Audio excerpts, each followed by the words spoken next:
Good morning. I have no idea how to use that app.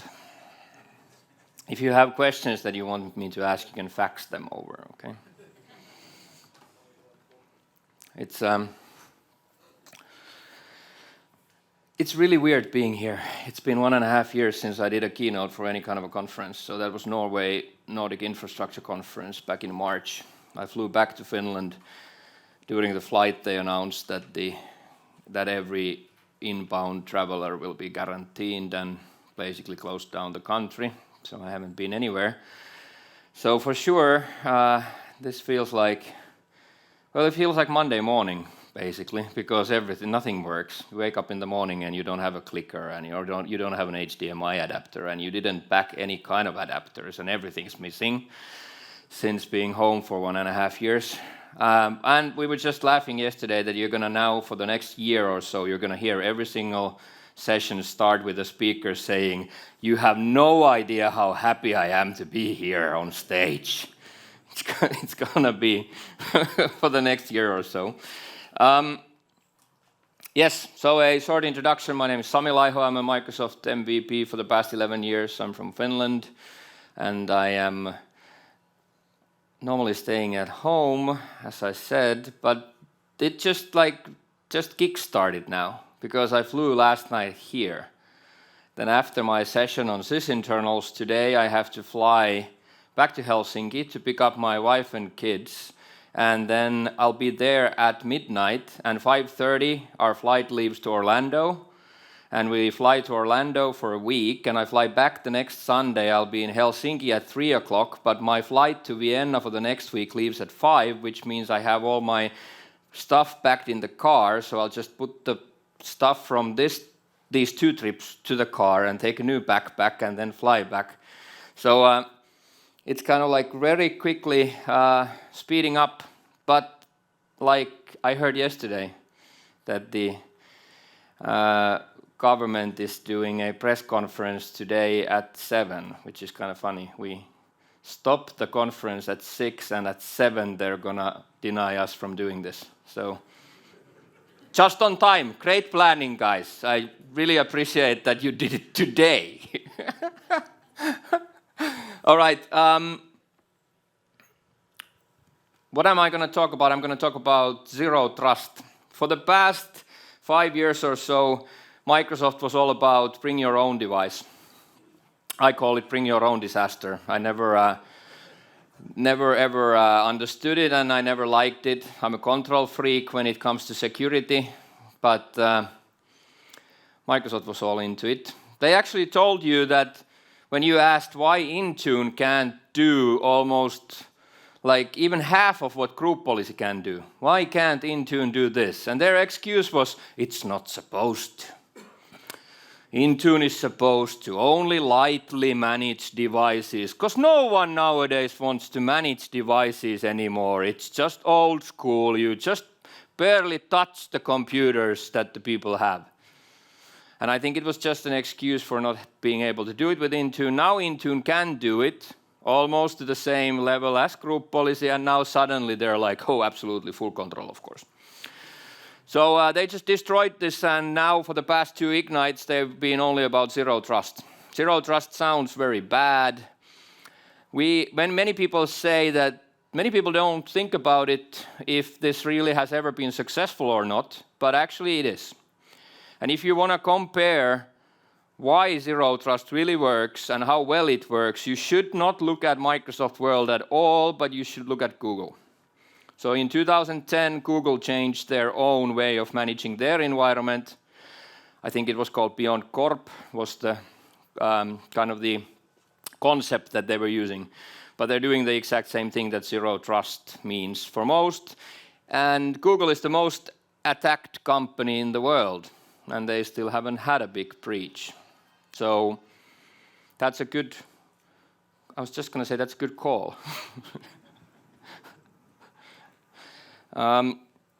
Anyway, so ZeroTrust sounds very negative, but I guess people are afraid of it because it sounds like Big Brother's watching and we don't trust our employees and everything's horrible and the world is bad. But I think it's aiming to do something that we all want. And of course, especially with the pandemic, this has been fast-forwarded heavily. So the aim of ZeroTrust is to make it possible for you to securely work from Starbucks. And I don't think anyone has that much against the fact that you can choose where you work. Some of us like to be at the office, some don't, but I don't think anyone has any problem with the fact that you could choose. We can have it as secure whether you're in Starbucks or at the corporate headquarters. That's what we try to do. Not limit your access, I mean, it has a negative vibe to it. It sounds like we're preventing something. It has three main concepts. So verify explicitly means MFA everything. Even when you're in the internal network, MFA everything, okay? There's no, like, if we think about the biggest threats, ransomware and phishing, there's no exceptions to this rule. You MFA everything, not just CXO people, not just admins. MFA everyone, okay?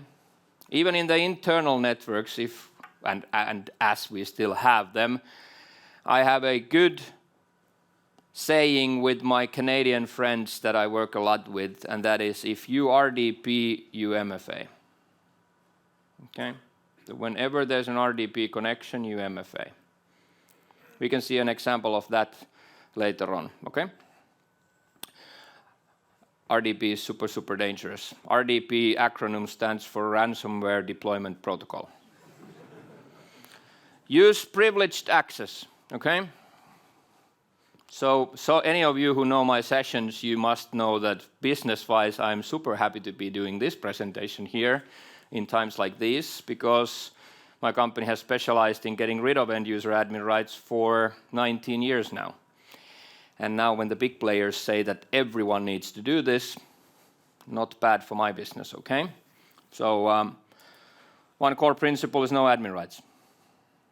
I'm happy that after 15 years of talking about BitLocker, this year has been the first one where I meet customers if we start talking about hard disk encryption. I finally have customers who look at me funny and they ask, why wouldn't you use hard disk encryption? I mean, for decades, this used to be, the question would be the reversed one. Why do I need encryption? Everyone was asking, I have no data on my machine. Why do I need to encrypt it? Now I have my customers asking, what's the deal? Why wouldn't I? Everything's encrypted. Phones are encrypted. Devices are encrypted when you buy them from the shop. Like everything's encrypted. Like it starts to sound weird that you wouldn't. Like, do you have an excuse of not doing it? And that took a long time, 15 years.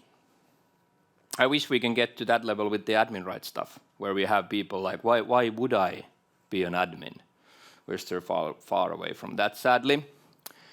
I was just yesterday doing a session. Yesterday was, there's good points at doing remote stuff as well, because yesterday I was teaching a class to Estonia from 9 to 4, and I did 2 conferences while I was teaching. So I just at one point I just it's lunch hour now, and then I jumped into a conference and delivered a keynote for some developers. And then afternoon I just said, you have a lot of labs now. Okay, so you do labs from lab 10 to 48. What? I'm the teacher, I tell you what to do, you do the labs now. Go to another conference, and hey, here I am, 3 different countries, 3 different continents. Okay, I just called YouTube a continent. That's weird.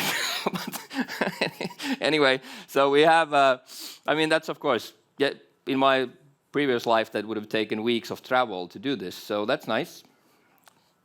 But anyway, I was delivering a session to devs, and one of the chairmen of the conference was a pen tester. He works for a very big security company that professionally tests software security. And before I started, he took the stage and he was like, I would just like to tell everyone, please don't listen to Sami, especially with the part of not using admin rights, okay? Because that's the only thing that the attacker wants, is your admin rights, okay? They can't shoot with the weapons if they don't have them. So that's the only thing they're after. So he was, of course, kind of making a joke for himself, because that's how he gets into every environment, is because people use admin rights, okay? So good point there. Assume breach. We used to say that there are two kind of companies in the world, those that have been breached and those that don't know they've been breached. And now we just put that in action, okay? There are no more internal networks. Treat your when you build the next office, build a wireless access point for internet, okay? That's the only thing you need. If you want to provide internet access to your people, that's nice, that's good. But you should treat it like that's the only thing it is. Okay? Conferences are live again. You need to shut down your phones. Okay? I was just laughing at it. Kurt made you all look Finnish in the beginning. That looked very familiar.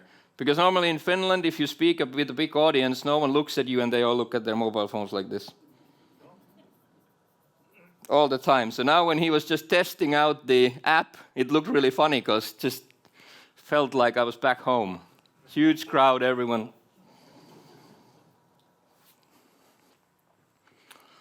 So, Zero Trust defined. I'm not going to take too much time on this, so just stop thinking about internal, external networks. All connections, MFA everywhere, all. If I tend to tell my customers that if this building was your internal network before, and you had firewalled it outside so that you would VPN in and everything, maybe your first practice is just move the firewall barrier to be only outside of your server room. Stop thinking about like connecting to the office. Just connect to the server room. Move your router so that you're doing all the connections exactly the same. If that's the first step. I know it sounds negative and bad, but that's security, I'm sorry. Sometimes it starts like this. Sometimes I feel like I'm the most horrible person in the world when I tell you that you can't do fun stuff anymore. Actually, not fun stuff, sorry, easy stuff. So never trust, always verify. What does this mean? Identity-wise MFA. So everyone needs to be identified securely, and strong authentication needs to be used everywhere. Device-wise, gain visibility into devices accessing the network. Center for Internet Security, CIS, has changed their list of most important security controls. They used to have 20 most important security controls list for decades. Now they have a new list of 18 security controls. Prioritized order, number 1 and number 2. Who knows what number 1 is? What's the most? Now I should use the app. I'm sorry, I'm going to speak. So who knows what's the most important security control? If you've seen CIS. Now you look Finnish again. Okay. All right, so no interaction. I'm fine with this. I'm Finnish. So anyway, number 1 is up-to-date hardware inventory.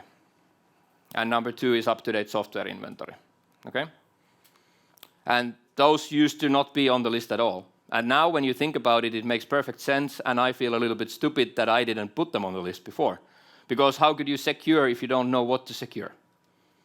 How can you say that we are secure if you don't know what you have? Okay? Applications, discover shadow IT. If you have admin rights, your up-to-date software inventory was gone after a minute you gave the computer to the end user. Just have to remember that. There is no up-to-date software inventory and admin rights. They don't go into the same sentence, okay?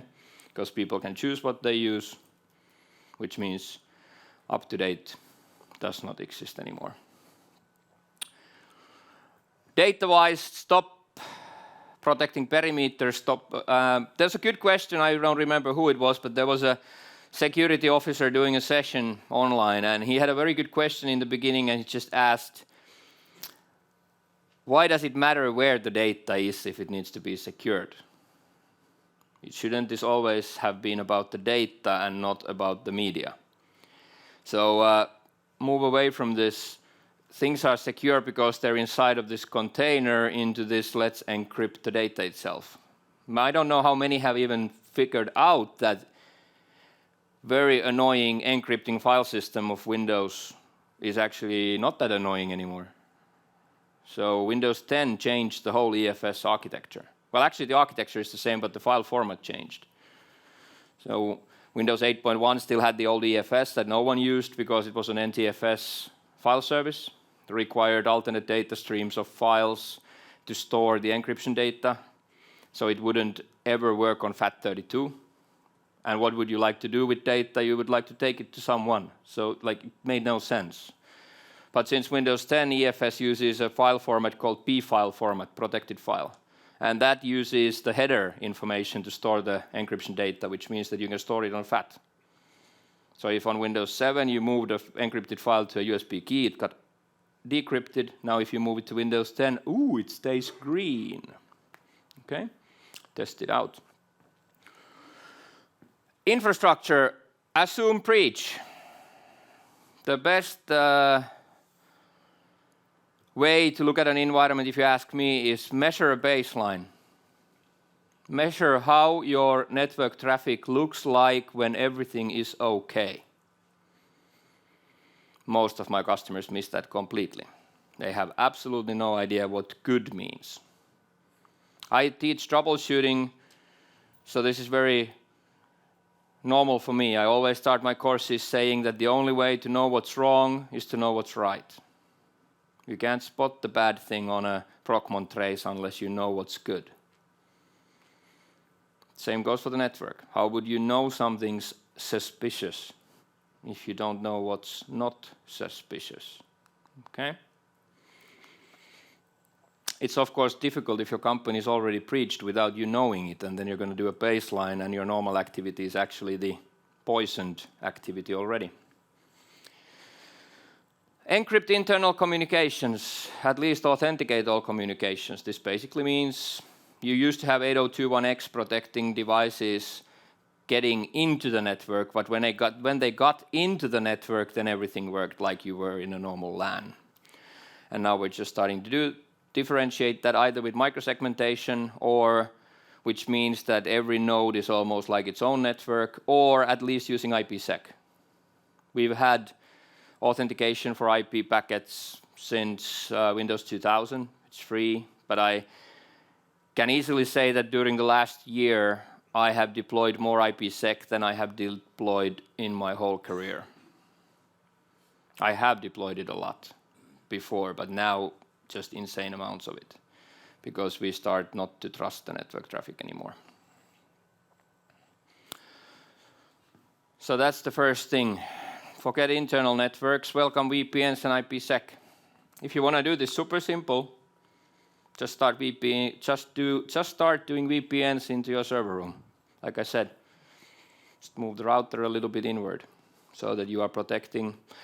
The servers need a network still, although we can microsegment those as well, but the servers do need to talk to each other, that's for sure. So don't try it. I mean, my session will stop with the sentence, I'm going to do a spoiler now, but it's going to stop with saying that the most important rule in security is that in security, don't let perfect be the enemy of good. You don't have to go full Monty on this, okay? So doesn't mean that when someone says we have to microsegment everything, of course they try to sell you this, but you don't have to get everything done. I mean, the servers probably just are easier if they talk to each other still like they did before. So they will have their network, but just move the boundary there. What can VPN and IPsec give you? I can show you a short demo on this. I have a network here. This is just a normal Windows 80 network, nothing fancy. We have a Windows 10 machine here, which is domain joined, and we have a enemy machine here. This is Windows 7, okay? And we're going to treat this as enemy. So we're going to protect unknown computers from talking to our resources. So mostly what people do with expensive 802.1x switches, okay? Just do that with policies. with the native IPsec implementation of TCP/IP. Okay, well, TCP/IP actually has natively IPsec only in IPv6. IPv4 doesn't require IPsec, but IPv6 does. Require the possibility of turning it on. It's not enforced. So what I'm going to do is a super simple thing. I'm just going to deploy IPsec in our environment. It's the I have done. I think this is like the 5th year I'm here. Or 6th, not sure. 5th or 6th time I'm here, and every single time I leave this podium, I'm promising myself that the next time I'll be here, before I come here, I will make sure that I tell them that for a speaker who does demos, you can't have a table like this. The mouse...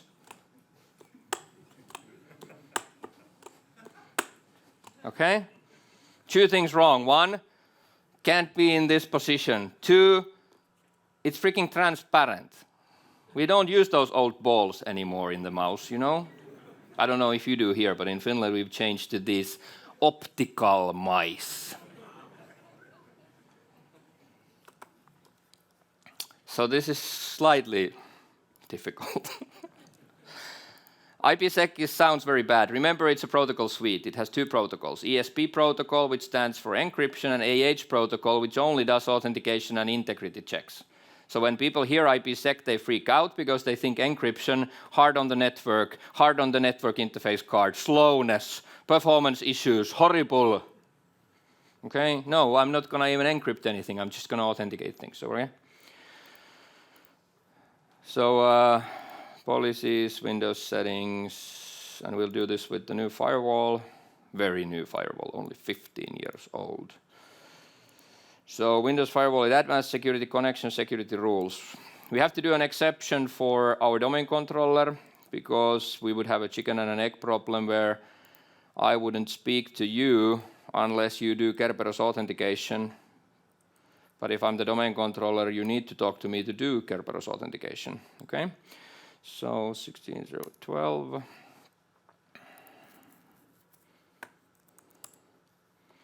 I'm gonna fly through this. We're going to do an isolation rule for the whole network. So we're going to isolate everyone so that we require authentication if someone wants to talk to us. But if we would talk outside, we can do it without authentication because otherwise we couldn't Google anything. And then we're going to identify both computers and users, which makes firewall rules super nice because now you can just open RDP if the computer belongs to IT department group. Okay? So you don't have to identify IP addresses, networks, traditional stuff. And yes, this can be done for Azure, but it is different there, okay? Hybrid, super easy. Azure only, not as easy because you don't have Kerberos authentication. But we can do it with certificates as well. So this will be isolation. Okay, that's there. Just gonna GP update everything. Then we have this Windows 7 box here. Let's run GP update. Where's the Windows 10 box? Here. GP update.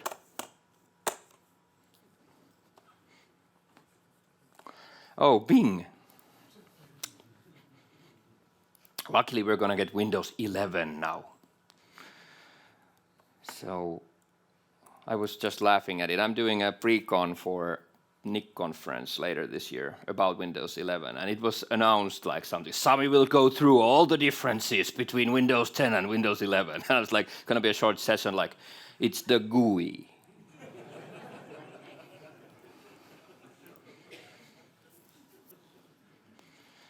We were supposed to never get a new version of Windows anymore. Windows 10 was supposed to be the last Windows ever. But now we are having so dramatic changes that it warrants for Windows 11. See us move the start button to the middle. I think it's so long ago that now it's long enough since Steve Jobs died so they can make it look like Apple. So that should be updated, and let's try this out. So here we have the enemy machine. Enemy machine is starting to... Oh, sorry, you're not going to see that.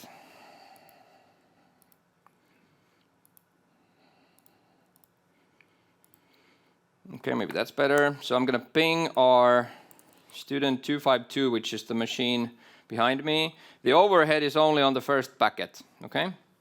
So if you look at this, that's the overhead. Authentication happens on the first packet, and since then we don't have any overhead, okay? That's not encrypting, it's just authenticating the network. Now, that's fine, and then we'll just do something. We need to do a few things, so let's just be that one ready, and then what we'll do is I'll break the Kerberos authentication by dropping this to a workgroup. So it's going to be an unidentified device. So drop it down to workgroup.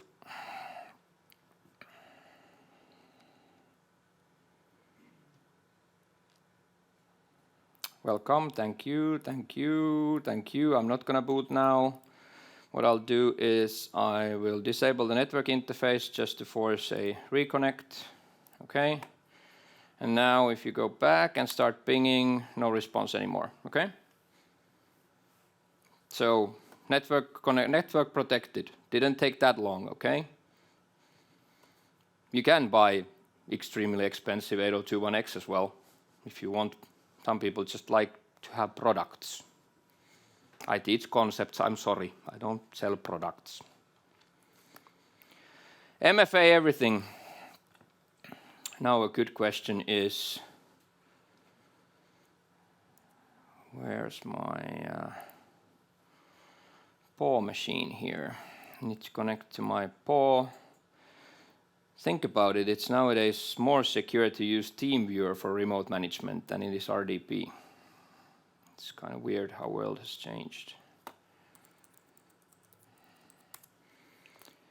I have a privileged access workstation here for my own environment. Now if I log on, I don't mean MFA as Azure MFA. If you would be cloud only, everything would be easy because then you would authenticate only against the Azure resources. But you can't use MFA at this level of connecting to your devices with Azure. Only with Microsoft accounts currently can you go like MFA.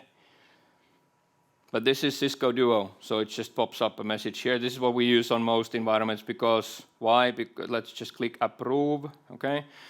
So that's because it's free for up to 10 users, but no limitation on how many devices, which means that Finnish companies, 95% of all companies in Finland have less than 5 employees, okay? These are funny numbers. I always, when some people ask me like why I treat companies different, it's like I have my US customer. The biggest customer I have in US is 550,000 workstations. Now, if we compare US companies to Europe, that's very different because Estonia has as many people living in the country as Amazon has employees. So it's like very different sized things. This one, it gets very expensive at the end because this is like $3 per user per month when you go over that 10 users. So Cisco Duo is both freaking expensive and cheap, okay? But depends completely on where you are. Now, if you want to protect your, like nothing else, maybe just even RDPing into your domain controllers or just like the most precious assets you have. That might not, I don't know how many domain admins you have, but I'm seriously worried if you have 10, okay? Azure Secure Score gives you an error if you have 3. So if you have 10, I'm seriously worried, all right? Biometrics, I love them, great second factor, of course. Remember, if you use your fingerprints, facial stuff, it's still way better than your password, so absolutely in for that. There's the Duo, there's the demo. Admin epoch was the time up to about 2005. Everyone was full admin, Wild Wild West. Everyone's full admin, everyone does whatever they want, all right? And then we are gradually, currently in this, most companies are in this non-admin epoch where users are not admins, but we don't whitelist our software yet. And we're hopefully moving towards that app control epoch. This slide is actually done by a good friend of mine who sadly died last year. So this is from Chris Jackson. But Why should you not want to be an admin? I could talk about this for the full day, of course, and I have done it here before. I mean, I've done sessions on this topic. It's my favorite topic. It has always been nothing to do with security for me. In the beginning, I stopped using admin rights because I don't want to fix my computer. I'm very happy I have these big chat groups for MVPs, and I have these big chat groups for security professionals, and I am absolutely honored and proud that I nowadays see so many messages saying that I used admin rights up to the day when I saw Sami's session, and since then I haven't had to reinstall my Windows every freaking year. And that's the best when you get that feedback from like your friends, your trusted colleagues, not just someone in a company. But I've done that. And also just I had this guy who found one of the biggest security flaws in Active Directory last year, Nestori from Finland. And I just had him, and when someone was complaining that he can't do something because he doesn't have admin rights, then he just jumped into the chat and said, I removed all my rights. I did the same thing for my kids. All family life is better now. We have more free time together because computers don't break. And I'm like, someone gets it, okay? So the reality is you can't be an admin because the freaking book back in 1993, that's the user guide for NT 3.1, states that in Windows there is no security if you are an admin. It's more appropriate here than ever to say that you're fighting against windmills, okay? So that's just, why do you try to secure if the provider of the operating system says you cannot? It's not possible. There is no security if you are an admin. So you get better performance, less tickets, less reinstallations, more productive users, less malware. We get to be lazier as admins. I don't like fixing my own computers. I teach troubleshooting. Many people ask me constantly, why am I a Finnish guy and why am I not teaching Linux? And I always tell them, hey, I teach troubleshooting. Okay? Users, if I don't have admin rights, I can't fix my computer. That's what they think, although the reality is that if you don't have admin rights, you can't break your computer, all right? Executive summary. I just delivered this to a German company some weeks ago. 2 good slides. First slide about why you can't be an admin, and the second why you should never have wanted to be an admin. Okay? Because it changes the risk from loss of one user's assets to losing the whole company operations. There is no company in the world, basically, that hasn't had ransomware. Someone gets ransomware, but you don't get on the news because of that, because that's just a single computer. When you change from a limited user on Windows who can compromise their own data in their own profile, plus the shares they have modified or write permissions to, you change to a local admin.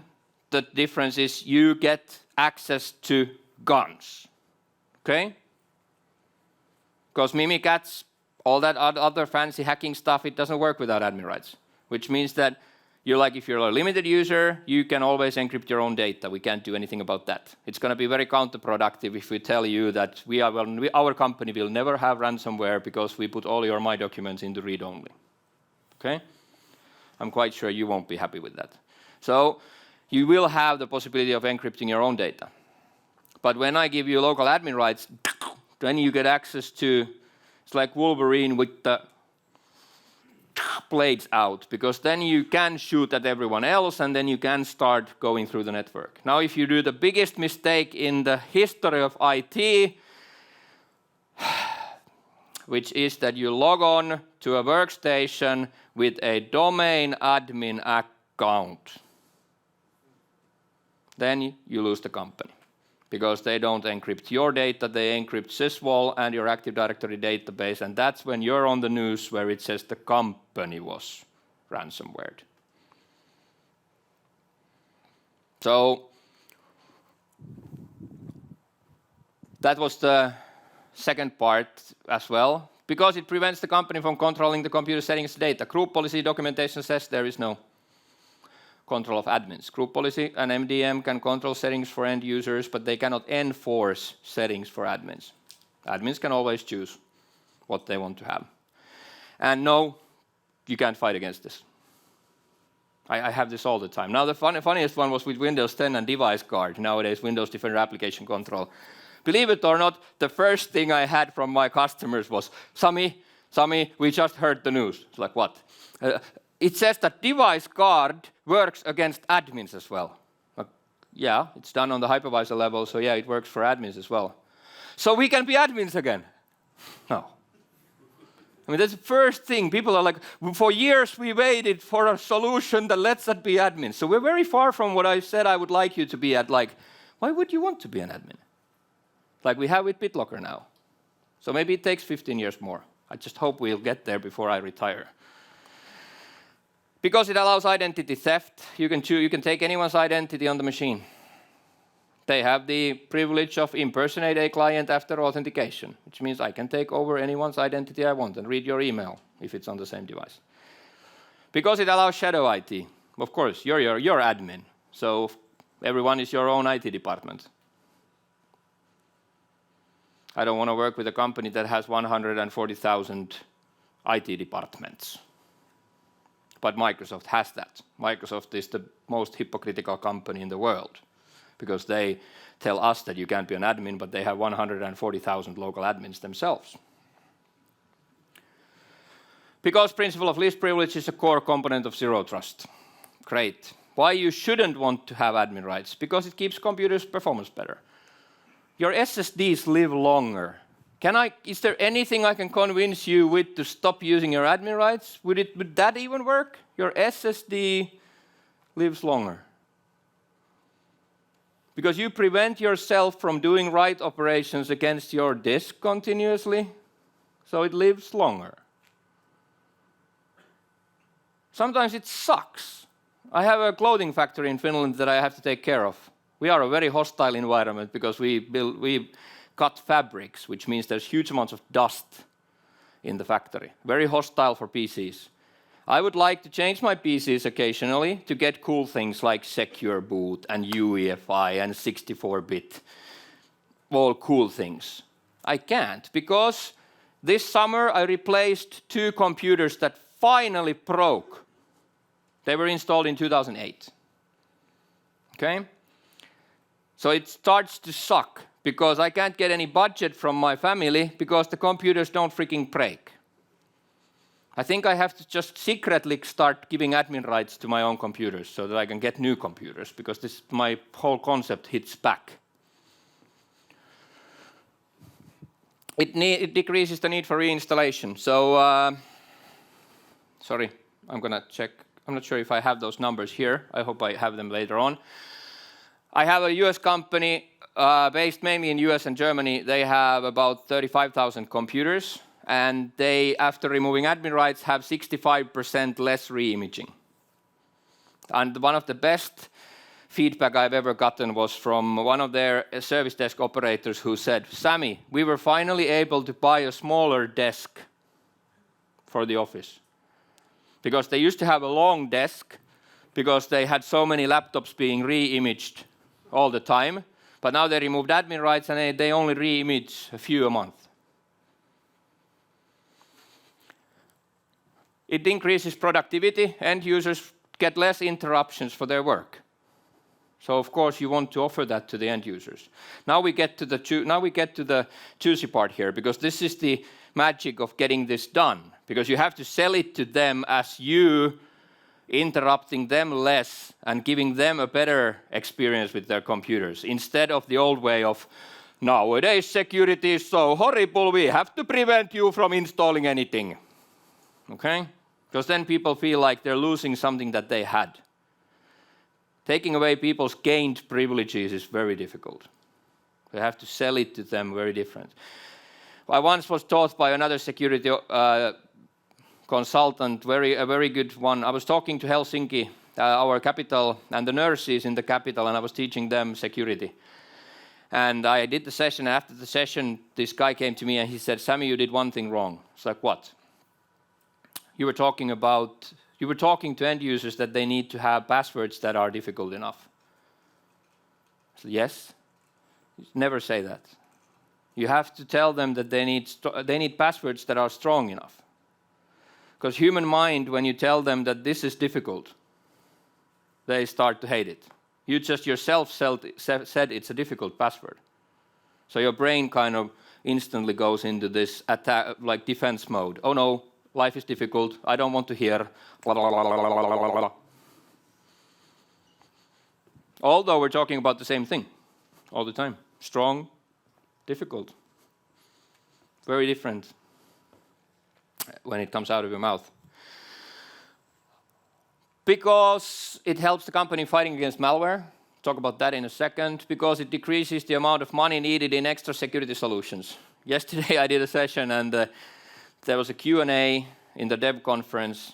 And one of the questions was, Sami, what's your opinion on Windows Defender against third-party antiviruses? And I said, I'm very sorry for all my friends at F-Secure. And my opinion is, because I really have so many friends at F-Secure, I don't pay for third-party antivirus. I haven't for years. I mean, I put all the money I save on my Sophos licenses to artificial intelligence-based, cloud-operated SOC services and whatever. I mean, that's great. But for that standard antivirus stuff, absolutely not. I mean, I'm not going to pay for that. Because we have 1 million pieces of malware per day, which 95% of will never appear again. You can't fight against that with fingerprinting. It's just not possible. So we need heuristics and artificial intelligence for that. Because it patches more vulnerabilities than patching itself. In 2019, pandemic started. We thought that that was the worst year we're going to see in a long time, where we had 858 vulnerabilities for Windows. Now, the good thing, of course, here is that 77% of all of those can be mitigated by just removing admin rights. So it's not that dangerous. Then, 2020. 1,268 vulnerabilities in Windows. That's more than 100 per month. Back in 1995, I saw a PowerPoint set from Mikko Hyppönen, the Chief Research Officer of F-Secure. And he said, currently in the world, there are already 6 viruses for Windows 95. And I predict that in the next 6 months, there's going to be a virus for Windows NT. That's where we were. That's kind of where we were a few years ago with patching. Oh my God, 10 patches this month. Horrible. Now it's 100. That's reactive protection, exactly like antivirus. You're patching things that someone else found. Although you should be doing proactive security, which is preventing privileges that allow those vulnerabilities to do anything bad. Okay? Okay, the number sounds bad now because it's gone down. You see it here, 56% only. Only 56% is blocked by removing admin rights. 44% of those vulnerabilities aim at increasing privileges. What should we learn from this? The only thing your bad people want is to have admin privileges, which should make it quite obvious that you should not give them those admin privileges, okay? Because if that's the only thing they're after, 44% of all vulnerabilities aim at giving them more privileges. We should fight this fight with the correct defenses, okay? How does malware get into a computer? 95% of malware gets into the computer via email or browsers. Numbers from the newest Microsoft vulnerability report, 90% against IE, 85% against the Chromium engine, and 100% of critical vulnerabilities against Outlook are mitigated by removing admin rights. Let's play a game. How fast can you patch? It's called King of the CISOs, okay? King of the CISOs is a game between two companies and two company security officers. In the left corner, we have company 1, world's best in patching. They're one of the only few companies in the world that can patch in 30 days 100%. Every freaking product in their portfolio is patched fully before the next patch Tuesday. We don't see those in reality, but let's play a game.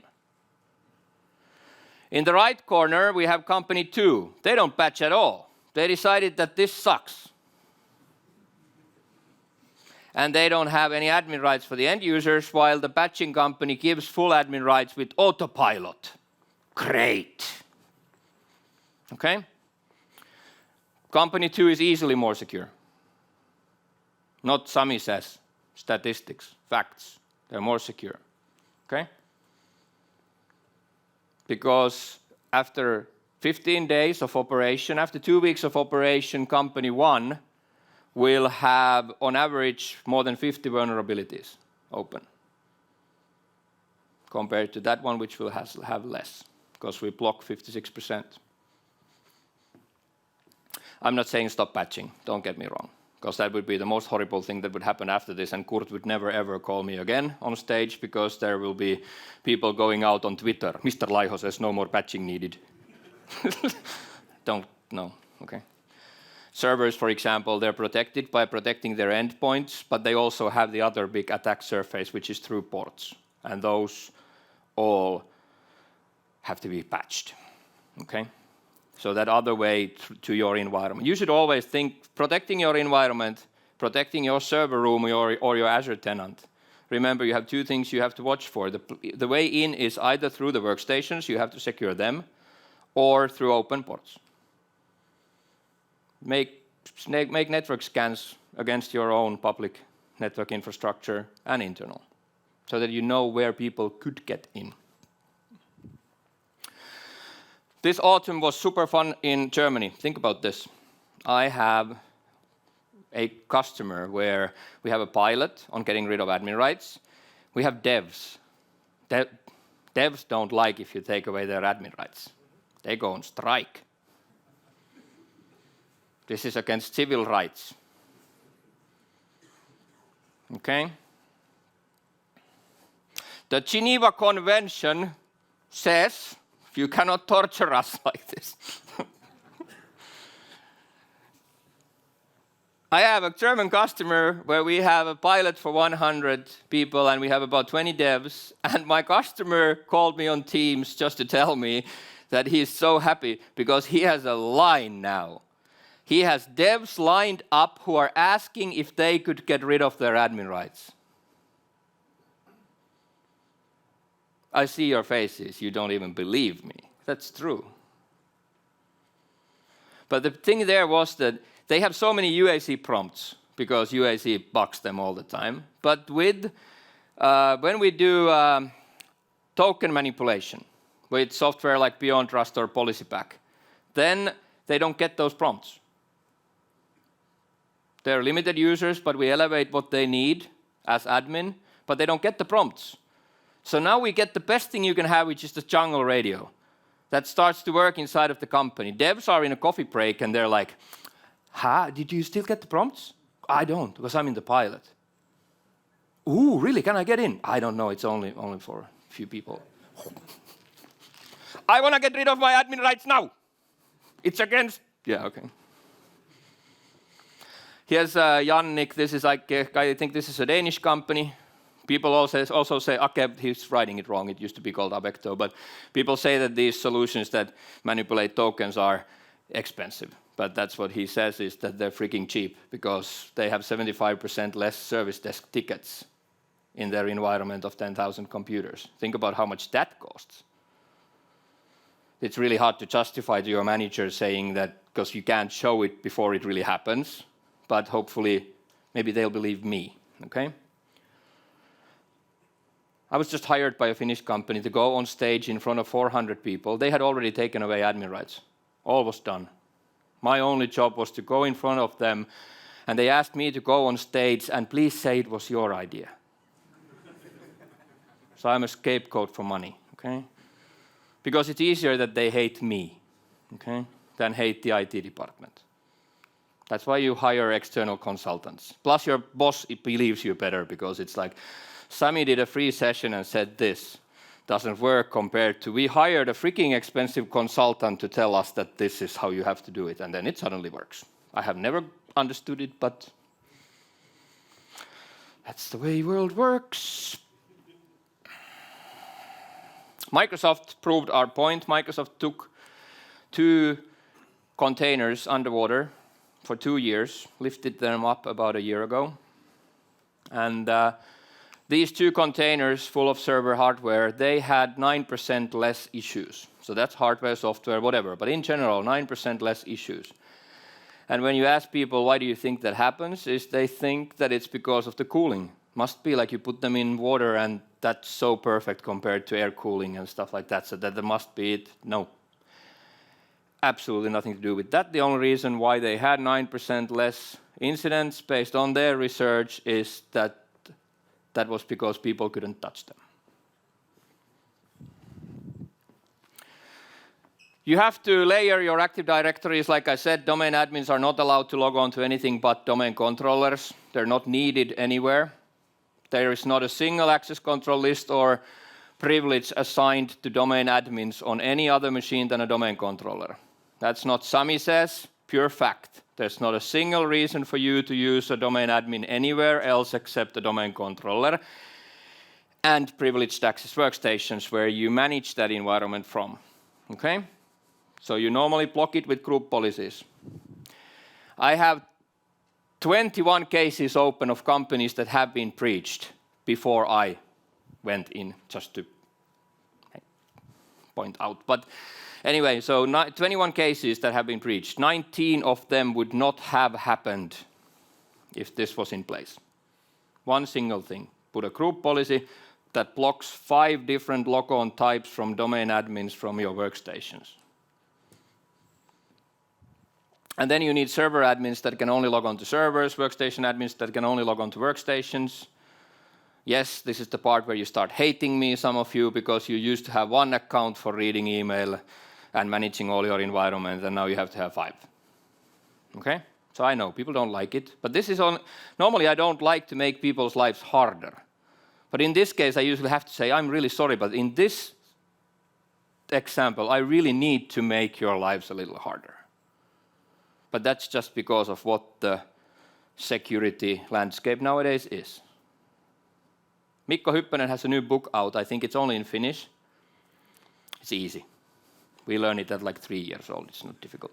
So you could listen to it. It's just like an encrypted book. Very secure. Anyway, Mikko says on the book that he always laughs at it. He goes to a bank in any country in Europe and he meets someone from the department that pays for invoices. And he's like, there's a nice lady or man there. And he goes and says like, hello, so what do you do for work here? Everyone knows Mikko, so they're of course eager to tell him. And like, I take care of invoicing. And okay, can you tell me what computer you use for that? This one here, this is my computer here. Okay, yeah. So what computer do you use when you read email or Facebook or whatever?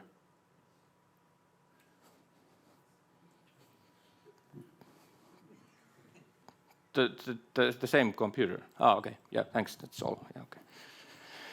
Like basics of security, you don't have to think about super difficult solutions, but you have to think about simple things. Why the hell would you touch your most critical things with the same device that you use for Facebook? Okay, that's. If you think how much money is lost by these CEO scams when people pay incorrect invoices and stuff like that. I mean, I think it's quite simple at the end. Don't use the same device for that. Okay. So that's why we have to have privileged access workstations. They're the workstations that actually make this thing work. They're the devices where you can log on as a domain admin. But they have BitLocker PIN codes. They have tighter baselines. I mean, they're well protected, plus they're carried in the backpack by IT admins that know the risk of carrying it with you. And if you think I'm going to make your lives harder, I have the same setup here. My normal computer here can do Facebook, whatever, and I have a virtual machine that I can use to connect to Azure Portal. I can't do it from the base operating system, but I can do it from the VM. The VM is tied with the proxy rules so that it can only talk to Azure Portal, nowhere else. So it's quite easy separation and not that expensive. I have military customers, they carry 7 laptops with them all the time. So you can make it very difficult as well. And in Azure, the same thing, it's just 2 tiers. Global admins are prevented by Intune policies from logging on to the endpoints. And then you have your workstation admins for that. Okay? Just a little bit different. Few pictures, basic, very simple things. Privileged access workstations are devices that don't have internet connection, but can talk to the management port of your domain controllers. There we have a standard PC. It can only use standard ports, not the management ports, and it can connect to the internet. That's the way Windows was always supposed to be operated. So that's concept of privileged access workstations. Remember, RDP says in the documentation, Windows Server has 2 RDP connections for emergency purposes only. There's 2 licenses. Think about the customer I have from the US, 550,000 endpoints. That sized company. You know, the only thing they would do their day-to-day work, if they operated like we do here in Europe, they would just call each other. The whole day they would call each other, "Hi, can you log off the server? I can't fit in.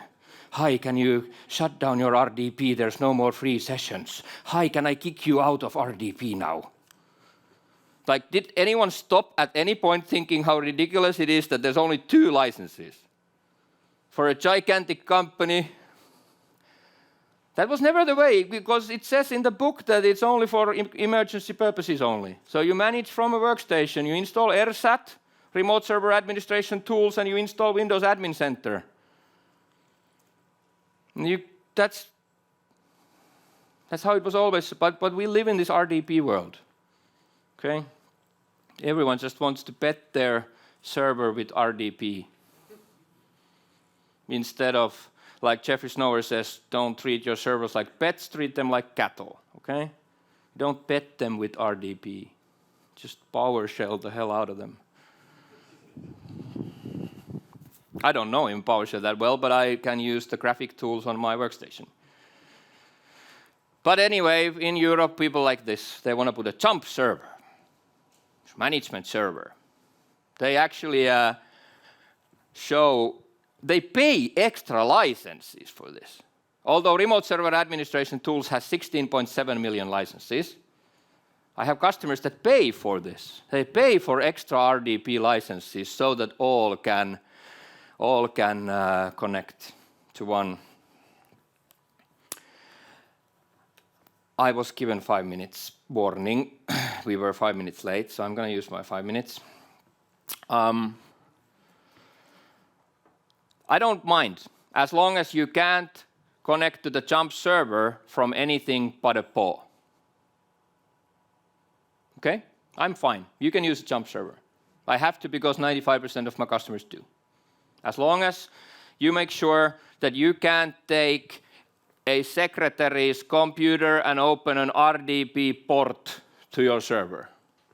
Because RDP is not about authentication. It's not that it would break because people brute force your account. It's a weak protocol. Has a lot of vulnerabilities in it. You have to stop the protocol level.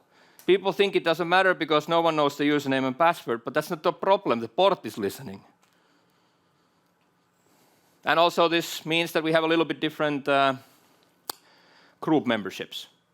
See here, normally domain admins are administrators of a machine, and then on these machines they're not. So you can log on to this with a domain admin, having crazy access to your Active Directory, but you can't use the bad tools because you're not an admin on this box. Super simple concepts making your environment a lot safer.